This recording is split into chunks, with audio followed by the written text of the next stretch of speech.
క్రమంగా వస్తారు. దేవుడు గొప్పగా దీవిస్తాడండి. ఎవరు దీవిస్తాడు తెలుసా? దావీదు ఏం చేశాడు తెలుసా? గొర్రెలు కాసుకునేవాడు. దావీదు ఏం చేసేవాడు? గొర్రెలు కాసుకునేవాడు. గొర్రెలు కాసుకున్న దావీదు దేవుడు ఏం చేశాడు? దేవుడు దీవించాడు. ఎంత దీవించాడు తెలుసా? మంచి జ్ఞానం ఇచ్చాడు. అందరికన్నా భర్త మాట్లాడుకో, అందరూ నోటి మీద వేయండి, అందరూ నోటి మీద వేయరా. ఎంతగా దీవించాడంటే, ఇక దేవుడు ఎంతగా దీవించాడంటే, అమ్మా కూర్చున్నా, దేవుడు ఎక్కువ జ్ఞానం ఇచ్చాడు ఆయనకి. ఎక్కువ జ్ఞానం ఎవరి కోసం చెప్పాను? ఏం పేరు చెప్పాను నేను? పేరు చెప్పాలా? నోటి మీద నువ్వు అటు నుంచి తిరిగి నోటి మీద అటు చెప్తారు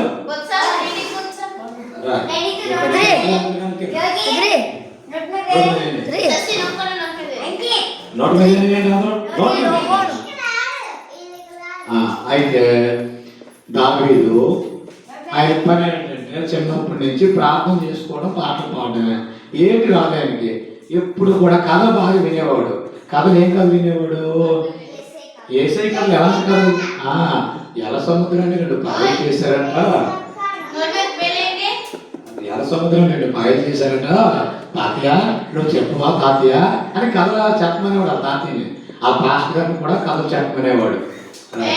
వెనక్కి ఇప్పుడు గో బ్యాక్ వెళ్ళిపో పంపించి రాకే కాకుండా రోడ్డు మీద వేయండి.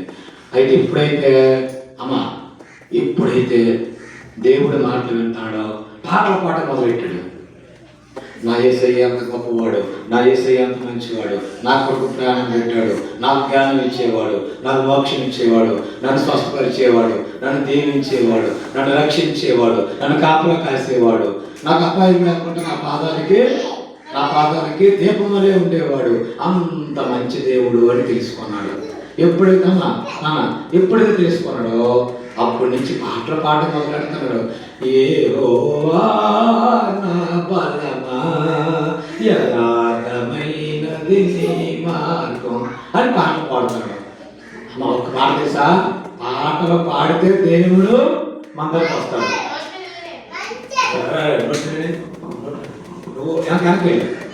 వెనకెళ్ళక మీ ఇద్దరు నాకు ఖాళీ ఉండాలంటే అక్కడ ఖాళీ ఉండాలంటే ఇద్దరు అది రైటింగ్ రాడు నువ్వు సందులో వచ్చా. అయితే దేవుడు ఏం చేశాడు? ఆయన్ని దీవించడం మొదలెట్టాడు. అయితే ఒక రోజున గొర్రెలు కాస్తూ ఉన్నాడు. గొర్రెలు కాస్తుంటే అలా అన్నాడు. అప్పటికి 2 దేశాల మధ్య యుద్ధం అవుతుంది. నోటి మీద ఏదన్నా 2 దేశాల మధ్య. ఏ దేశము? ఒకటి ఫిలిస్తియా, 2 ఇజ్రాయేలు. ఈ 2 దేశాలకు యుద్ధాలు అవుతున్నాయి. అప్పుడు యుద్ధాలు అవుతున్న టైంలో దేశానికి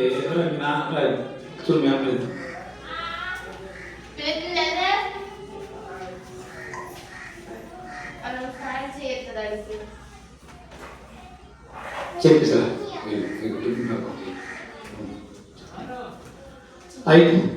అయితే ఎప్పుడైతే ఒకరోజు ఇక ఏనంటే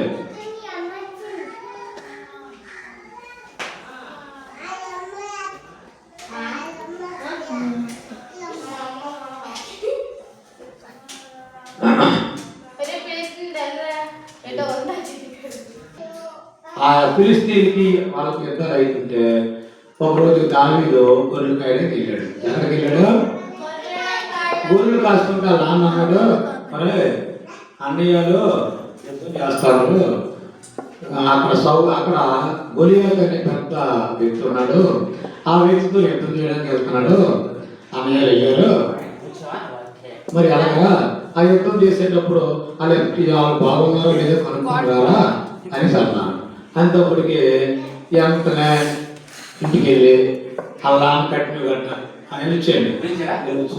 అమ్మా ఒకసారి అమ్మ ఎవరు పుట్టుకో కూర్చొని 5 నిమిషాలు కరెక్ట్ ఇచ్చాను. నువ్వు లేని మాటలు అందరూ నోటి మీద వేయండి. అది మంచివాళ్ళు, మీ అందరూ మంచివాళ్ళు. Very good boys, very bad girls.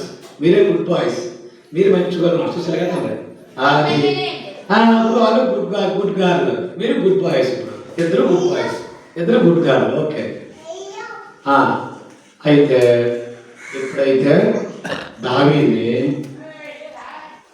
అన్నాడు, అవతల గొలియాతు కేకలు వేస్తున్నాడు, కొండ మీద అవతల ఉన్నాడు, యువత వీళ్ళు ఉన్నారు.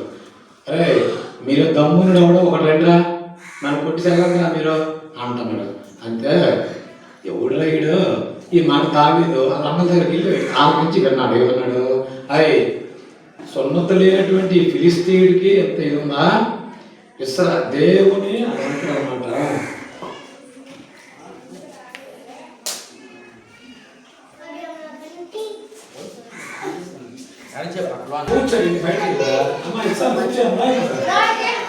కూర్చోండి. అయితేగా దావీదు అన్నాడు, సున్నత లేని ఈ ఫిలిస్తీయుడు జీవం గల ఇశ్రాయేలు సైన్యాన్ని తిరస్కరించటమా, నేను వీని చంపుతాను అన్నాడు. ఏమన్నాడు? సున్నత లేని ఏం చెప్పాను నేను, ఏం చెప్పాను? నోటి మీద అందరూ ఒకసారి అంటుందిరా. సున్నత లేని ఈ ఫిలిస్తీయుడు జీవము గల ఇశ్రాయేలు సైన్యాన్ని తిరస్కరించటమా అన్నాడు. అనేసరికి నేను వాటిని చంపుతాను అంటాడు. ఆ విషయం తెలిసిపోయింది రాజుగారికి. అమ్మా రాజుగారికి తెలిస్తే రాజుగారు అన్నారు, నువ్వు వాడు చూస్తే, అమ్మా ఏం చెప్పాను, వాడు చూస్తే చాలా పెద్దడు కదా, నువ్వు చూస్తే చాలా చిన్నవాళ్ళగా ఉన్నావు, నువ్వు చిన్నవాళ్ళగా ఉన్నావు, నువ్వు ఎలాగా చంపగలవు, చంపలేవు కదా అని చెప్తే నేను కొడతానండి అన్నా. కూర్చొని పెట్టండి, కూర్చోవాలి. ఎప్పుడైతే అన్నాడు, గోల్ చేయకో భరతో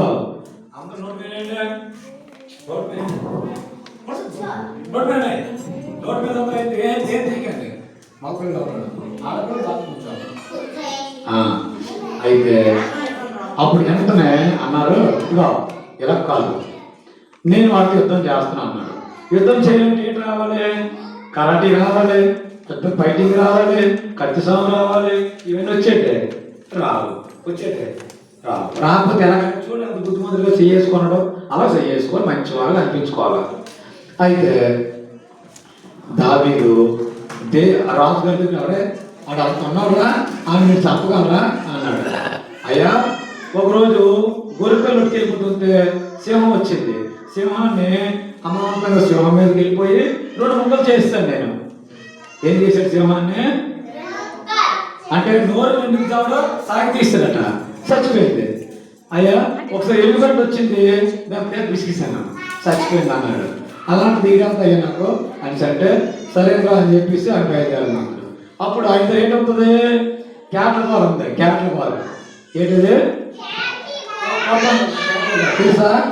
క్యాట్ల బాల్ వాడు అలాంటిది ఉంది. ఉంటే సరే యుద్ధానికి బయలుదేరారు. అవతల పక్కడు ఉన్నాడు, యువతల నుంచి రాళ్ళు ఏడడానికి వెళ్ళాడు. ఏట్లాడికి రాళ్ళంతనే, దావీదు నన్ను తీసుకోవా, దావీదు నన్ను తీసుకోవా అన్న. అయితే 5 రాళ్ళు ఏరాడు. ఏరిన తర్వాత అంటాడు, అరే సౌలు, ఈరోజు నీ పేరు నేను కోసేస్తున్నావు అన్నాడు. నన్ను కోసేస్తావురా? నువ్వు కర్తం వచ్చావు, నీకు ఆయుధాలు లేవు, ఇక్కడ కత్తిలు లేవు, నీకు కత్తిలు లేవు, నువ్వు దేంతో కొడతావు అంటే ఈరోజు లక్కకి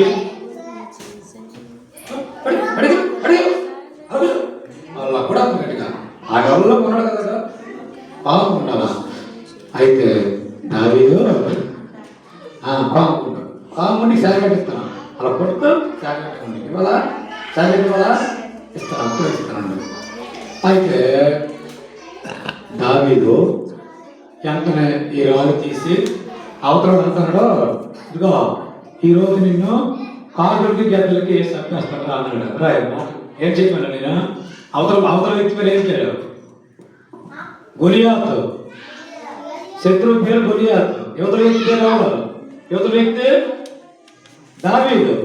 వెంటనే దావీదు ఒక 5 రాళ్ళు తీసుకుని ఒక రాయి వయసులో వేసి గిరా గిరా గిరా తిప్పి ఇలా కొట్టాడు. కొట్టేసరిగా తిన్నగా వెళ్ళిపోయి ఆ అవతల కొలియావతి ఇక్కడ ఎక్కడికి వెళ్ళింది, ఇక్కడ తగిలిసింది. తగిలిసరికి పడిపోయారు వెనక్కి. పడిపోతే ఎంతనే పరిగెత్తి వెళ్ళి ఆడి దగ్గర కత్తి పెట్టుకొని ఆ వ్యక్తి కోసాడు. కోసి వెంటనే వేలు చేసి అప్పుడు సైన్యం పారే పనులు. అప్పుడు విజయం ఎవరు ఇచ్చారు? దేవుడు ఎవరికి ఇచ్చారు? రాక్షసులు ఏం చేశాడు? అప్పటి నుంచి దేశం నెమ్మదిగా ఆ దేశానికి సైన్యాధిపతి అయ్యి తర్వాత రాజు అయ్యి దేశాన్ని పరిపాలిస్తాడు. ఇదంతటికీ కారణం ఎవరు? దేవుడు. దేవుడు దేవుడు ఎందుకు సాయం చేశాడు ఆయనకి? రోజు పాటలు పాడేవాడు, ఆదివారం సండే స్కూల్కి వచ్చేవాడు, సండే స్కూల్కి వేరం వచ్చేవాడు, పాటలు నేర్పేవాడు, పాటలు పాడేవాడు, గొర్రెలు కాసినప్పుడు పాటలు పాడేవాడు, ఇంట్లో చదువుకున్నప్పుడు పాటలు పాడేవాడు, అన్నం తిన్నప్పుడు పాటలు పాడేవాడు. చూసారా? పడుకునేటప్పుడు కూడా తాతయ్య కచ్చాపు అనేవాడు. అలాగా మీరు కూడా ప్రతి వారం ఒక కథ గుర్తుంచుకొని లేకపోతే బైబిల్ చదివి ఒక కథ చెప్పినట్లయితే దేవుడు మిమ్మల్ని అందరినీ కూడా దీవిస్తాడు. అర్థమైందమ్మా? ఓకే, దేవుడు మిమ్మల్ని అందరినీ దీవించగాక. చిన్న ప్రార్థన చేద్దాం.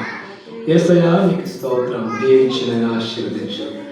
కూడి వచ్చిన బిడ్డలందరినీ కూడా దీవించిన ఆయన నీ కృపకు వాడుకోమని ప్రభా చంటి బిడ్డ బుద్ధుల వరకు ప్రతి ఒక్కరిని నానాటి బుద్ధి మనిషి వయస్సులను ఆరోగ్యంలో జ్ఞానవంతులు వర్ధన చేయండి ప్రభా. దేవా వచ్చిన బిడ్డలు మంచి తల్లిదండ్రులు ఆరోగ్యంలో ఇంకా సండే స్కూల్ పెట్టి నడిపించండి ప్రభా. మీరు ఒక్కరే కనుక మహిమ ప్రభావం పొందుకోమని యేసుక్రీస్తు నామములో చిన్న ప్రార్థన సమర్పించాలి వేడుకుంటున్నాం తండ్రి. ఆమేన్.